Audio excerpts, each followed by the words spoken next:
Kiai Haji Muhammad Hasan lahir pada Jumat Kliwon tanggal 1 Januari tahun 1932 Sedari kecil ia telah dididik dengan pendidikan agama yang ketat oleh kedua orang tuanya.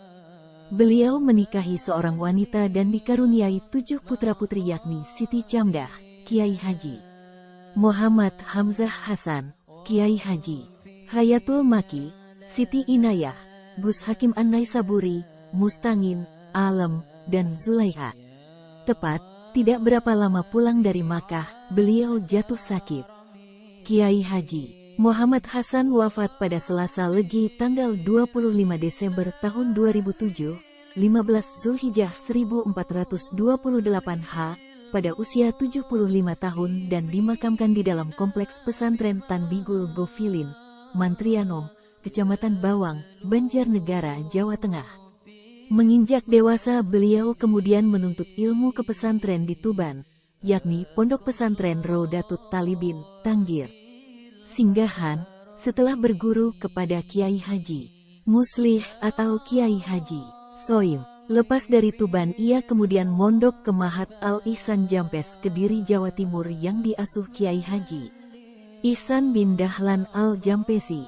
Syekh Ihsan bin Muhammad Dahlan 1901 wafat tanggal 15 September tahun 1954, adalah seorang kiai tradisional produktif mengarang kitab seperti Kitab Sirajut Talibin, Tasrihul Ibarat, Minhajul Imdad, Irsyadul Ikhwan fi Bayani Al-Hukmu Al-Qohwa Wat Duhan. Belum puas menuntut ilmu dari Kediri, Kiai Haji Muhammad Hasan kemudian melanjutkan ke Pondok Soditan, Kecamatan Lasem, Rembang yang diasuh Kiai Haji Maksum serta pesantren Mbah Kolil Kabupaten Bangkalan. Guru-guru beliau Kiai Haji Muslih atau Kiai Haji Soim, Kiai Haji Ihsan bin Dahlan Al-Jampesi, Kiai Haji Maksum tahun 1954. Kiai Haji Muhammad Hasan pulang dari pesantren Tuban dan kemudian mendirikan bangunan kecil kira-kira 4 kamar berukuran 7 x 12 meter untuk tempat tinggal anak-anaknya, juga untuk mengaji dan belajar kitab. Ini menarik minat anak-anak di sekitarnya. Seiring berkembangnya waktu, karena masyarakat masih minim pengetahuan agama Islam dan Banjarnegara pada waktu itu terkenal sebagai daerah abangan, Kiai Haji Muhammad Hasan mulai memberikan pelajaran dasar keislaman kepada masyarakat. Dari bagaimana cara berwudu, salat, dan sebagainya.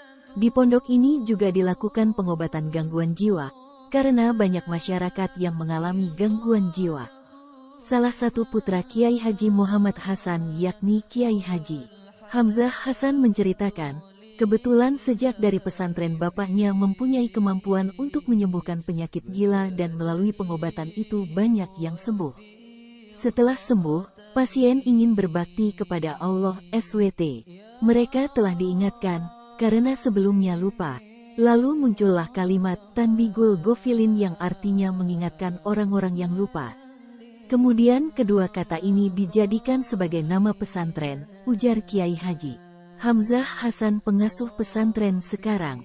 Seiring perkembangan waktu, pada saat geger 1965 banyak orang yang berlindung di pesantren Tanbigul Gofilin sambil mempelajari ilmu hikmah. Mulailah nama pesantren ini dikenal oleh berbagai kalangan dan santri mulai berduyun-duyun datang. Para santri pria dan wanita ditempatkan di asrama. Amalan rutin dari Kiai Haji Muhammad Hasan adalah selalu salat berjamaah di masjid yang ada di dalam kompleks pesantren. Selain itu beliau juga mendawamkan mandi malam dan berlanjut dengan salat tahajud.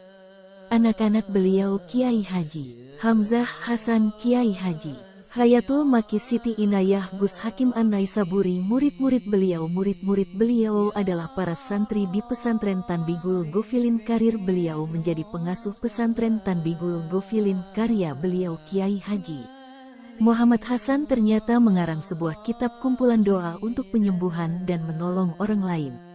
Kitab kumpulan doa ini tersimpan hanya untuk keluarga dan tersimpan rapi oleh Kiai Haji Hayatul Maki. Kitab kumpulan doa ini terbilang unik, sebab hanya diberikan saat umroh terakhir Kiai Haji Muhammad Hasan di Mekah. Saat di Masjidil Haram beliau memanggil semua putranya dan memberikan kitab ini kepada Gus Hayat untuk diamalkan, seolah ini menandakan pesan bahwa Kiai Haji Muhammad Hasan akan segera berpulang. KEAKHLAKAN beliau Kiai Haji Muhammad Hasan adalah seorang yang arif dan hidup sederhana dalam kesehariannya, sering bersilaturahim dan dekat dengan masyarakat serta ulama sekitar. Dalam hal rejeki, Kiai Haji Muhammad Hasan tidak pernah merasa takut dengan rejeki. Jangan kalah sama Kepompong dan Nggaranggati. Kepompong mati meninggalkan rumah dan Nggaranggati tetap bisa hidup. Apalagi kita manusia yang diberi akal dan pikiran pasti dijamin rejekinya oleh Allah SWT, kata Kiai Haji Muhammad Hasan suatu ketika. Amaliyah rutin sang kiai ini adalah rajin salat malam dan salat berjamaah di masjid yang berada di sebelah barat pondok. Uniknya, walau dahulu bangunan masjid terpisah oleh sungai bahkan sering banjir ketika hujan deras, sang kiai tetap istiqomah berjamaah di masjid, padahal lokasi masjid terpisah oleh sungai.